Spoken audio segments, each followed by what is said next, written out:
Hello দোস্ত, কি খবর? আমার খবর বাদ দে, তুই সিলেট আসছিস একবারও জানাইছস আমারে?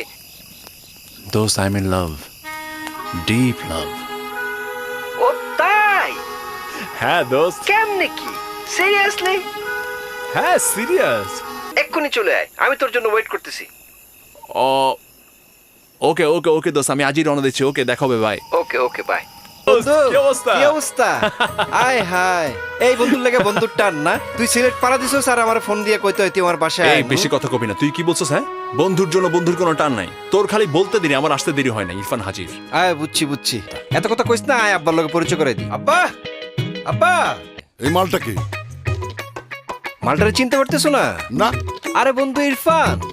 ইরফান মডেল? হ্যাঁ। তুমি তো দেখতে একেবারে হিরোর মতো। তুমি ওর বন্ধু হলে কিভাবে? মানে কি? তুমি আমারটার দিকে তাকায় দেখো, ওর চান্দিতেই মাল নাই। আঙ্কেল, যাদের এইটা একটু বেশি তাদের চান্দিতে একটু কমই থাকে। এই মেয়েটার ঠিকানা বলো। আঙ্কেল, দেখি দেখি দেখি। আমি আসলে ঠিকানা তো জানি আরে না। আরে ছবিটা দে, ছবিটা দে, ছবি বের কর। আর ছবি দেখি, ছবি দেখি। ছবি। এই তন্নি, এদিকে আয়। আয় আয় আয়। আমার ছোট বোন, খুব আদরের ছোট বোন তন্নি, বিবিএ করছে। মডেলিং করার টুকটাক শখ আছে, বুঝছো? আমি ওরে বলছি তোর চিন্তা করার কিছু নাই। আমার বন্ধু ঢাকার অনেক বড় মডেল, তোরে সবকিছু শিখাই দিব, কেমনে কি করতে হইব না করতে হইব, একদম আপন ভাই হিসাবে। কিরে, করবি না?